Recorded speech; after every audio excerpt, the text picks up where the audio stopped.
Shalom, salam sejahtera bagi kita sekalian. Assalamualaikum warahmatullahi wabarakatuh. Perkenalkan, nama saya Priscilia Theophani Mobilos, CGP Angkatan ke-10, Kabupaten Minahasa, Satuan Pendidikan SMK Negeri 2 Tondano. Kali ini saya tidak sendirian, saya bersama dengan Ibu Kepala Sekolah, Ibu Maria SPD MPD. Dalam kesempatan ini saya akan mewawancarai Ibu Maria terkait pengambilan keputusan berbasis nilai-nilai kebajikan sebagai seorang pemimpin. Ya, langsung mana kabar hari ini, Bu? Baik, luar biasa. Oke, luar biasa, Bu. Berjumpa dengan guru-guru hebat ini. Luar biasa.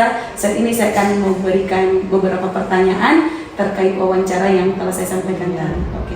Saat ini, Bu, saya akan memberikan beberapa pertanyaan terkait bagaimana Ibu sebagai seorang kepala sekolah mengambil suatu keputusan kaitannya dalam nilai-nilai kebajikan, terutama terkait dilema etika ataupun rujukan moral.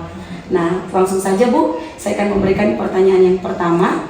Selama ini bagaimana Ibu sebagai seorang kepala sekolah mengidentifikasi kasus-kasus yang merupakan dilema etika atau rujukan moral, Bu?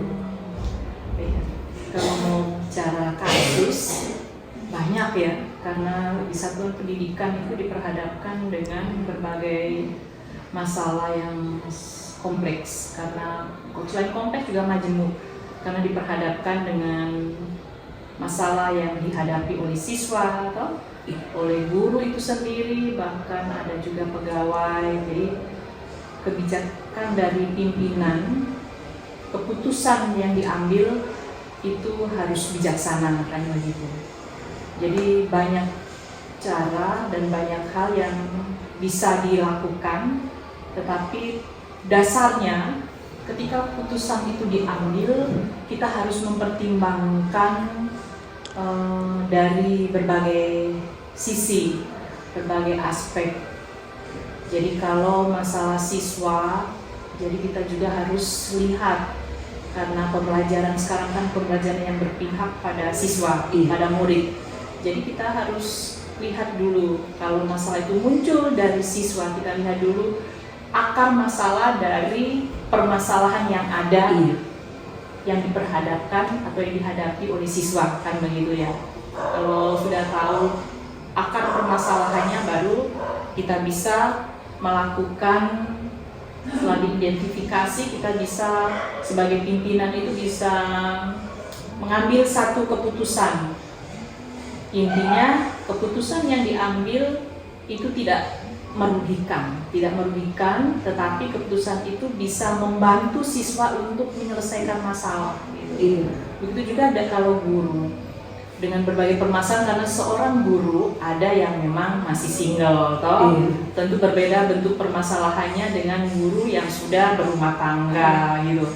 Jadi permasalahan-permasalahan itu muncul bukan hanya dari diri guru sendiri, tetapi juga dari faktor-faktor lain yang mempengaruhi itu guru. Juga hubungan sosial itu saja bisa terjadi sesama guru, hal-hal yang memang harus diselesaikan, gitu ya. Dikatakan sebagai masalah itu kalau mempengaruhi komunitas yang ada. Tetapi selama masalah itu tidak mempengaruhi, tentu kan itu bukan satu masalah. Walaupun bagi pribadi itu masalah, tapi belum tentu juga jadi masalah satuan pendidikan. Jadi ketika melihat akar masalah itu, yang pasti kita juga sebagai pimpinan harus pertama ya hikmat dari Tuhan lah, yang pasti. Iya, betul sekali. Hikmat dari Tuhan, Tuhan yang akan menuntun kita untuk mengambil keputusan. Keputusan yang tidak merugikan, tetapi keputusan yang bisa membangun, memperbaiki, menyelesaikan masalah itu. Oke, gitu ya. Jadi di sini saya melihat Ibu mengambil keputusan, mengidentifikasi, kemudian memandang masalah tersebut dari berbagai sisi sebelum mengambil suatu keputusan dan meminta pertolongan Tuhan, dalam hal ini bijaksana dalam mengambil keputusan. Oke, selanjutnya Bu, di pertanyaan berikut, selama ini bagaimana Ibu sebagai seorang kepala sekolah menjalankan pengambilan keputusan di sekolah, terutama pada kasus-kasus di mana ada dua kepentingan yang sama, yaitu sama-sama mengandung nilai kebijakan, Bu?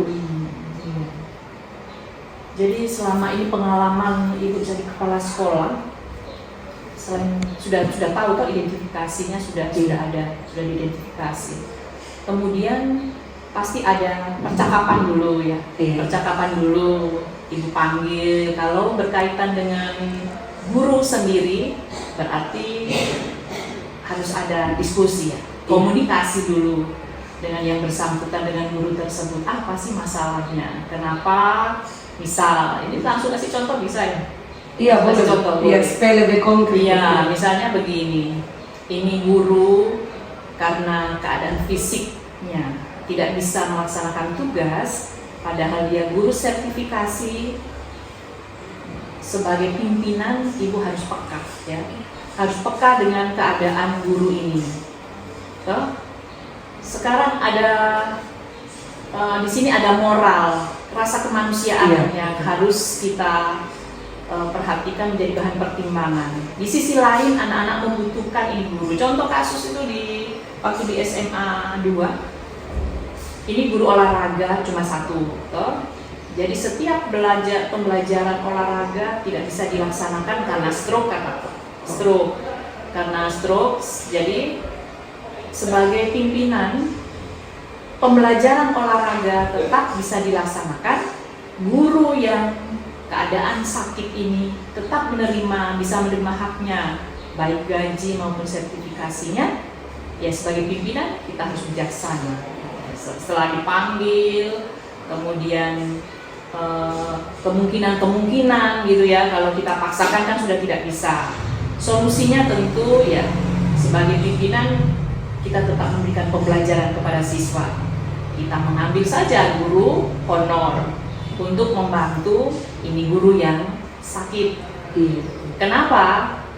Supaya pembelajaran di kelas tetap terlaksana, guru ini juga terselamatkan gajinya, sertifikasinya. Tetapi konsekuensinya guru yang bersangkutan harus memberikan kompensasi atas bantuan yang diberikan oleh guru honor ini.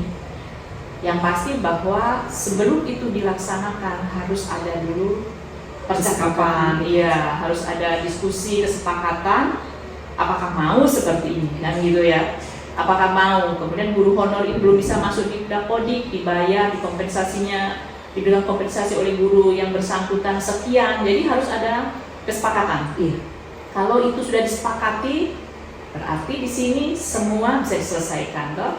Guru tetap menerima sertifikasinya, kemudian anak-anak tetap menerima pembelajaran. Guru yang belum pernah mengajar tetap sudah memberi diri untuk mengajar, bisa mengamalkan ilmunya gitu ya, walaupun belum ada di Dapodik, tetapi ada menerima benefitnya juga ya, dalam bentuk dia mengamalkan ilmu, menerima uang walaupun itu mungkin tidak seberapa, tetapi bisa menambah pendapatan atau memenuhi kebutuhan hari-harinya. Jadi ada beberapa aspek yang berdampak dari kebijakan yang diambil ini, gitu ya. Tetapi juga dengan dinas pendidikan ada komunikasi, karena dinas pendidikan juga melihat keberadaan di sekolah. Waktu itu dari GTK datang, saya sampaikan, ibu sampaikan keadaan seperti ini, dan mereka menerima. Mereka menerima, intinya tidak ada masalah yang timbul. Jadi itu salah satu moral atau apa itu kan kasus yang alami berkaitan dengan dilema etika gitu.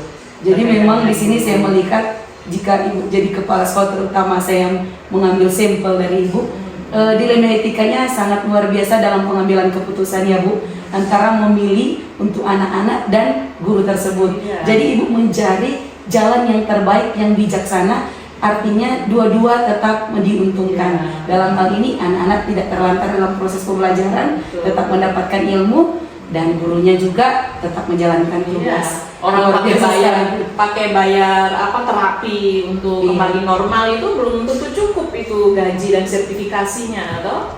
Nah, kalau kita sekolah pimpinan bisa memberikan jalan keluar seperti itu, walaupun tidak 100% membantu kedua belah pihak, tetapi juga kan bisa menyelesaikan, meminimalisir. Iya, betul. Nilai-nilai kebijakannya dan nilai-nilai kemanusiaannya sungguh luar biasa tergambar di dalam kasus ini, Bu. Nah, Bu, selanjutnya saya akan bertanya untuk pertanyaan yang ketiga. Kira-kira Bu, langkah-langkah apa atau prosedur apa yang biasa Ibu lakukan selama ini, terutama dalam kasus-kasus yang pernah Ibu alami? Langkah-langkah itu pertama ya, kita sekali lagi Ibu sampaikan, sesuatu menjadi kasus, menjadi masalah kalau itu berpengaruh terhadap lingkungan ya. Ketika itu mempengaruhi lingkungan, apalagi menyangkut pembelajaran, kita cari akar masalahnya, kemudian mesti panggil ya, komunikasikan, kemudian bimbingan ya, bimbingan bagaimana baiknya supaya kesalahan, masalah yang ada itu selesai dan tidak akan diulangkan gitu ya. Jadi prosedurnya itu kalau dibilang secara prosedur yang tertulis kah atau yang baku itu sebenarnya tidak ada, karena disesuaikan dengan situasi yang ada, jadi tidak ada baku begitu. Dan itu tergantung juga, menurut Ibu, tergantung dari masing-masing pimpinan kreativitasnya bagaimana untuk menyelesaikan masalah gitu. Tapi intinya setiap pimpinan pasti berusaha membantu menyelesaikan masalah dari siapapun yang ada di bawah satuan pendidikan yang Jatim. Ya, jadi di sini Bu, saya melihat Ibu mengambil lebih gercep ya Bu. Tergantung situasi dan kondisi, akar permasalahannya seperti apa. Jadi Ibu langsung menyelesaikan. Jadi tidak ada prosedur-prosedur tertentu. Jadi tergantung permasalahannya. Apakah permasalahan itu harus segera diselesaikan, Ibu langsung siap untuk menyelesaikan ya. Selanjutnya Bu, untuk pertanyaan yang keempat, hal-hal apa saja yang selama ini Ibu anggap efektif dalam pengambilan keputusan, terutama di kasus-kasus yang dilema etika Bu? Yang paling efektif itu kalau kita selalu membangun komunikasi ya, membangun komunikasi. Jadi ketika kita membangun komunikasi, kemudian ada percakapan gitu ya, ada ya, kita sebagai pimpinan mau menerima kekurangan itu dan memberikan bimbingan solusi bagaimana yang terbaik, itu cukup efektif. Apalagi sebelumnya terlebih dahulu ada komunikasi dulu, itu tuh pokok, komunikasi dulu, komunikasi, kemudian bicara dari hati ke hati gitu, itu yang paling efektif. Iya. Jadi di sini saya menangkap yang paling efektif dari Ibu, ya satu adalah komunikasi. Benar sekali Bu, karena memang ketika terjadi misunderstanding atau kesalahpahaman, komunikasi adalah jalan yang terbaik dalam rangka untuk menjalin hubungan antara yang membuat kesalahan dengan Ibu sebagai pemimpin. Oke. Selanjutnya Bu, pertanyaan yang kelima, hal-hal apa saja yang selama ini yang merupakan tantangan dalam proses pengambilan keputusan yang telah Ibu alami? Kalau tantangan itu banyak ya, tantangan banyak. Pertama itu dari diri sendiri dulu. Tantangan dari diri sendiri untuk mengendalikan emosi gitu ya. Itu tantangan yang terberat. Kalau tantangan lain ya hal-hal yang seringkali tidak mendukung dari setiap keputusan yang diambil. Bisa saja karena cara pandang dari masing-masing orang berbeda. Tetapi terutama tantangan yang paling berat yaitu mengendalikan sosial emosi ya, sosial emosi dalam pengambilan keputusan, dalam menentukan apakah itu masalah yang memang harus yang besar, sedang dan kecil gitu ya. Yang paling berat itu ya mengendalikan emosi sendiri, diri sendiri dulu. Iya, betul Bu. Memang kalau dalam hal tantangan untuk menyatukan satu persepsi di dalam satu sekolah, apalagi di SMK Negeri 2 Tondano terdiri dari gurunya hampir 60 ya Bu. Jadi untuk menyamakan satu persepsi itu susah, dan itu manajemen diri, terutama pengendalian emosi dari Ibu yang paling utama ya Bu. Oke. Selanjutnya Bu, pertanyaan yang keenam, apakah Ibu memiliki tata krama atau jadwal tertentu dalam menyelesaikan suatu kasus yang pernah Ibu alami terkait dilema etika? Kemudian apakah Ibu langsung menyelesaikan persoalan tersebut, atau Ibu memiliki jadwal tertentu dalam menyelesaikannya, atau ada bentuk prosedurnya, atau apapun yang terkait dalam pengambilan keputusan? Ada jadwalnya Bu, atau memang langsung segera diselesaikan? Kalau mau dibilang jadwal itu sekali lagi tergantung masalahnya ya, karena masalah itu tidak bisa, ada tuh yang bisa satu kali bisa diselesaikan ya, bisa diselesaikan. Tetapi ada tuh yang memang masalah-masalah perlu proses. Pertama ya pembinaan, ya saling kesepakatan, baru proses. Jadi kalau ibu pasti punya jadwal sendiri ya, walaupun itu tidak terstruktur, tetapi ibu sudah berusaha untuk mendisiplinkan diri. Jadi kalau hari ini gitu ya, hari ini sudah ada pembinaan, percakapan, ibu melihat proses selanjutnya, kemudian sekitar 1 minggu, 2 minggu akan ibu lihat dari data yang Perkembangan. iya, tindak lanjutnya dari perkembangan proses ini, dari proses yang berjalan ini. Kalau ternyata belum selesai, pasti ibu panggil lagi. Data-data yang ibu kumpul tentunya dari ibu, karena sebagai pimpinan satuan pendidikan itu banyak masalah, banyak hal yang harus diselesaikan. Jadi tetap melibatkan wakil-wakil, melibatkan teman-teman ya yang ada di lingkungan satuan pendidikan supaya masalah itu bisa diselesaikan. Jadi ibu tidak bekerja sendiri, tetap ibu akan berkolaborasi kerjasama dengan staf yang ada gitu. Ya. Oke. Jadi di sini saya menangkap ibu kolaborasi, bekerja sama dengan wakil-wakil kepala sekolah dalam rangka menjalin komunikasi untuk dalam penyelesaian setiap masalah yang ibu hadapi ya. Dan penyelesaiannya itu situasional. Jadi kalau memang permasalahan itu harus segera, ibu langsung tindak lanjut ya Bu. Kemudian melihat prosesnya ke depan. Oke. Pertanyaan yang ketujuh Bu. Adakah seseorang atau faktor-faktor yang selama ini mempermudah atau membantu dalam pengambilan keputusan di kasus-kasus dilema etika? Mungkin seperti yang tadi ibu bilang di waktu ada nih. Ibu bekerja tidak bisa kerja sendiri. Tetap ibu menggerakkan, melibatkan semua yang berkaitan dengan itu ya, berkaitan dengan bidang-bidangnya. Tanpa bantuan dari orang-orang yang ada di satuan pendidikan di sekitar ibu tidak bisa gitu ya. Ibu tetap melibatkan, tetap ada kerjasama ya, pasti. Ya, pertanyaan yang terakhir Bu. Nah, dari semua hal yang telah ibu sampaikan, pembelajaran apa yang dapat ibu petik dari pengalaman ibu dalam pengambilan keputusan, terutama di kasus dilema etika Bu? Pembelajaran yang terpetik itu bahwa ternyata manusia ini tidak lepas dari masalah ya. Semakin besar tanggung jawab, semakin besar permasalahan yang akan diperhadapkan.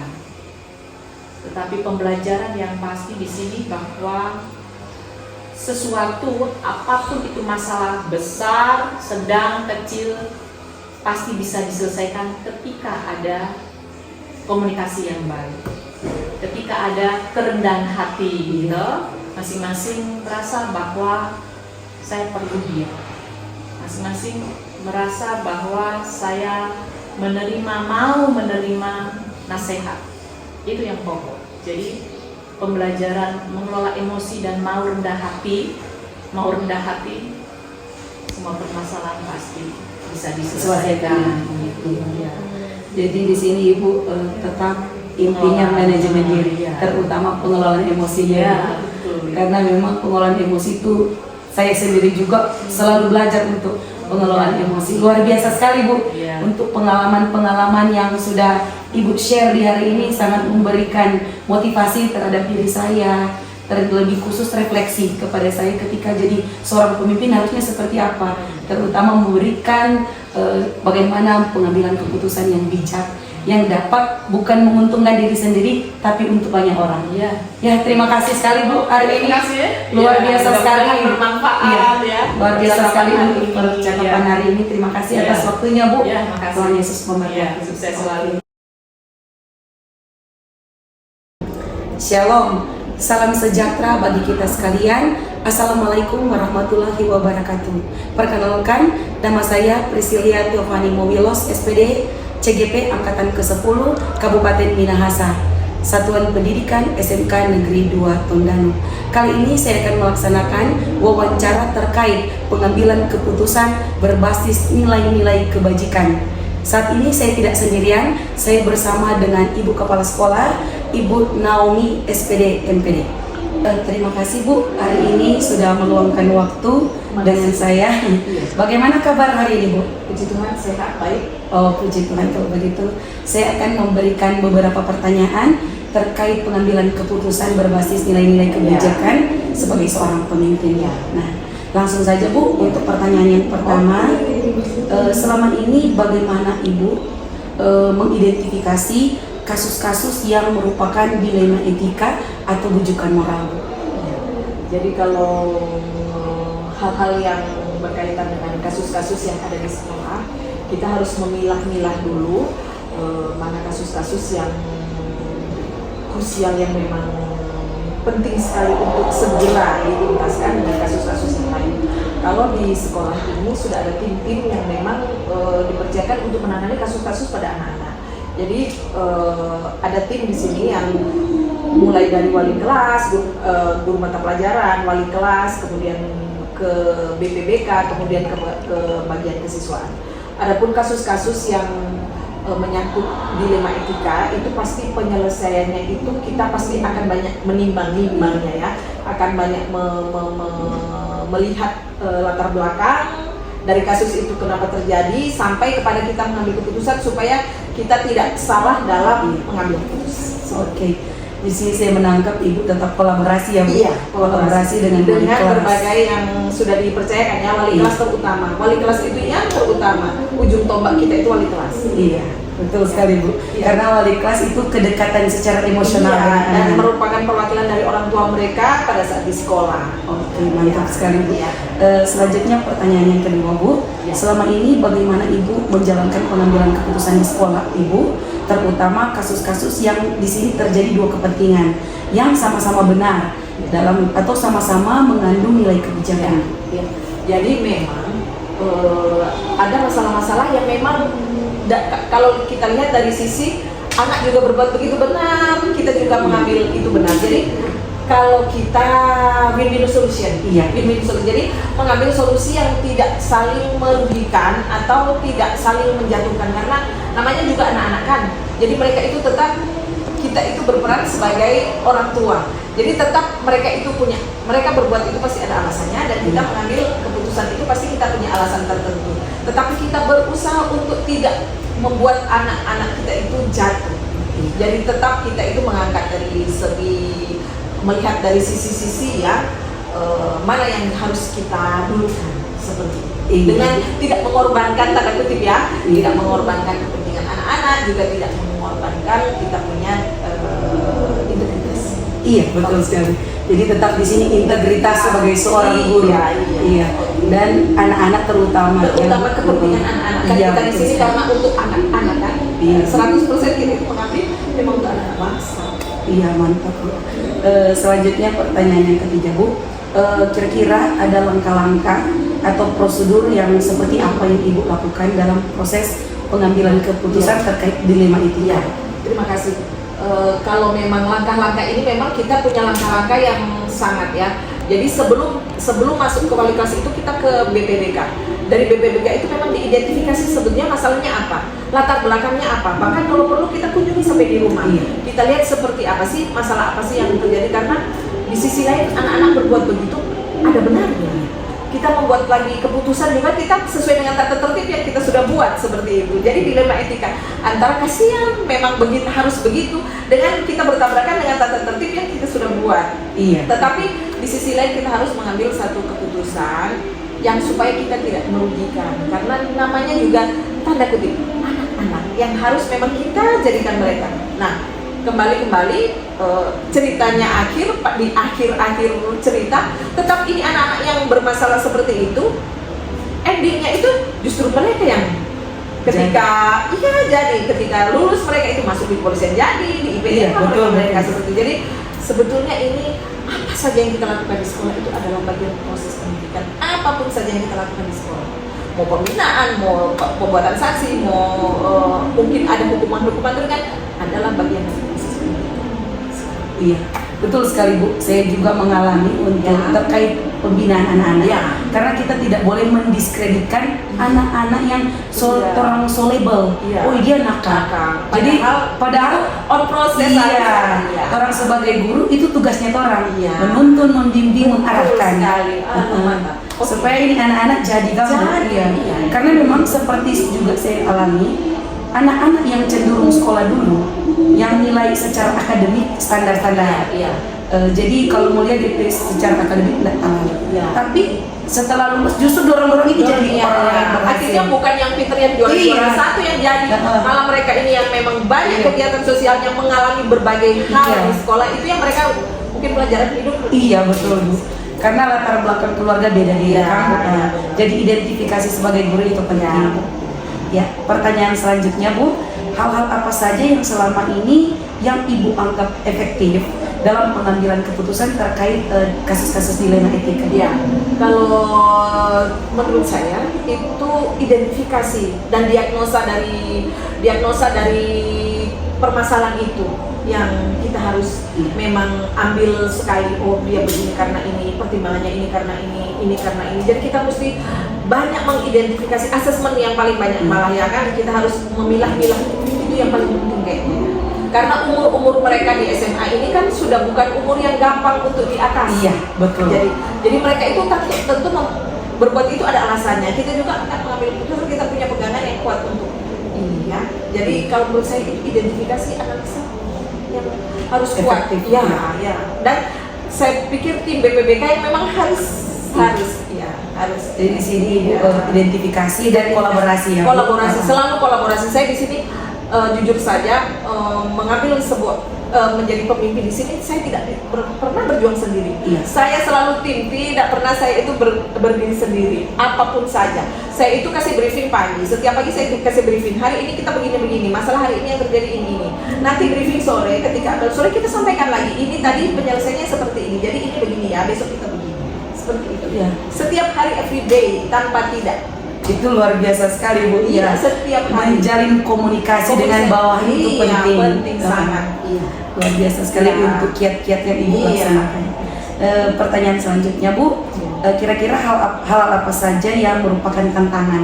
Iya. Pastikan Ibu dalam pelaksanaan atau pengambilan keputusan sering mengalami tantangan. Iya. Nah, kira-kira tantangan-tantangan seperti apa yang Ibu alami ketika mengambil suatu keputusan terkait dengan kasus dilema Iya. etika, Bu? Untuk dilema etika itu memang bagi tantangan itu sangat besar, apalagi untuk anak-anak yang memang latar belakang yang tidak kondusif untuk dia sekolah. Itu tantangan yang terbesar karena jam kita di rumah, jam mereka di rumah bersama keluarga, jam kita di sekolah bersama mereka sekian jam. Lebih banyak padahal dengan orang tua, tetapi orang tua tidak berada di rumah, broken dan lain-lain. Iya. Dan mereka tidak berada di tempat, dan satu-satunya tempat mereka untuk bersosialisasi hanya di sekolah, dan itu sangat dilema. Jadi ada beberapa siswa yang memang nama sayang, kasihan, karena di sisi lain ketika mereka keluar dari sekolah ke rumah sudah berhadapan dengan sosial yang keras. Ketika sampai di rumahnya ini, jadi memang susah. Ada satu contoh siswa yang memang kenal dengan obat-obat terlarang yang di luar rumah, padahal memang tidak ada satu pengawasan dari orang tua. Kita mau bikin sanksi yang lebih, kendati di rumah memang tidak ada orang tua yang mengawasi itu. Sampai di sekolah, kasihan dia cuma seadanya, tidak bisa seperti teman-teman yang lain untuk berbelanja mungkin atau mencukupi kebutuhan keinginannya ya. Setelah itu, jadi memang dilema etika yang sangat Luar biasa. latar belakang orang tua dan di rumah. Jadi sebenarnya di sini yang saya tangkap ya Bu, harusnya untuk dalam kegiatan atau tantangan luar biasa ke Ibu harus ada kolaborasi juga dengan orang tua. Karena pendidikan paling utama itu datang dari keluarga. Iya, karena jamnya mereka lebih banyak Iya, dan jam karena siswa kan lebih banyak di rumah, bukan di Kalau sekolah. di rumah orang tuanya 2, anaknya 2 atau 3. Kalau kita kan anaknya orang yang di rumah orang tua 60, anaknya 1000 ya kan yang kita hadapi. Iya. Jadi pasti perhatian itu Efektivitasnya berbeda. harusnya ke orang tua, tapi Iya. orang tua juga membiarkan anak-anak main game yang misalnya tidak tidur sampai tengah malam, mereka tidak bisa mengawasi anak-anak dengan baik. Kontrolnya Di ya. sekolah kontrolnya kurang. Iya. Sampai di sekolah ya berhadapan lagi dengan kami yang memang anaknya banyak. Jadi ya Ya seperti itulah tantangan Iya. hari ini. Memang luar biasa Gen Z, sekali. ya. Karena memang saya juga belajar dari ibu yang ibu katakan Ya. tadi terkait pengalaman saya untuk anak yang broken home itu memang pendampingannya harus lebih. Harus. Karena memang di rumah broken home, kemudian dapat persoalan di rumah seperti itu, Iya. datang di Bisa sekolah dengan kembali. tugas tanggung jawabnya juga. Yang pertanyaan selanjutnya, Bu, apakah ibu memiliki sebuah tata kala atau jadwal tertentu dalam sebuah penyelesaian kasus dilema etika, atau apakah ibu langsung menyelesaikan di tempat, atau ada jadwal yang ibu bisa menyelesaikan? Jadi ibu membuat jadwalnya, atau ada bentuk prosedur yang akan ibu buat? Iya. Kalau untuk tata kala atau prosedur atau jadwal sih sepertinya tidak, karena kita spontanitas sebetulnya. Jadi ketika ada masalah kita menyelesaikan itu dengan prosedur. Tetapi untuk kapan masalahnya itu kita selesaikan sepertinya tidak. Tetapi kalau misalnya kita ada kegiatan lain, misalnya ada tugas-tugas lain di samping menyelesaikan tugas anak-anak, kalaupun ada, pasti kita janjian besok kita selesaikan yang ini ya, besok kita selesaikan yang itu. Bukan berarti saya harus tiap hari Senin ini yang harus kita selesaikan, tidak seperti itu. Tapi kita memang berusaha untuk jika ada masalah itu secepatnya diselesaikan, supaya tidak berkepanjangan. Iya. Jadi ini situasional ya Bu, Situasional. tergantung persoalannya. Iya. Oke, selanjut aja Bu, di pertanyaan selanjutnya, adakah seseorang atau faktor-faktor yang selama ini mempermudah Ibu dalam pengambilan keputusan terkait kasus dilema etika? Iya. Kalau seseorang atau siapa, karena kami selalu kolaborasi tim ya. Jadi selalu untuk membuat keputusan itu kami selalu berembuk. Jadi yang paling berperan dalam hal ini wali kelas, guru-guru, guru BK, ya semua yang berikatan dengan itu. Jadi kami itu tidak pernah mengambil keputusan untuk sendiri, tidak.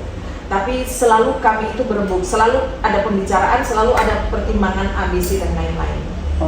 Selalu kolaborasi. Ya, jadi di sini saya menangkap kolaborasi Iya, ya, Bu, selalu kolaborasi. antar guru, BK, dan Semua apa kepolisian. saja, jadi bukan hanya permasalahan dilema etika, segala hal, Dibicarakan. apapun saja kita kolaborasi. Karena di siswa yang begitu banyak dengan guru yang begitu banyak, kita tidak bisa jalan sendiri. Iya. Selalu tim, selalu Iya. kolaborasi dalam hal apapun juga.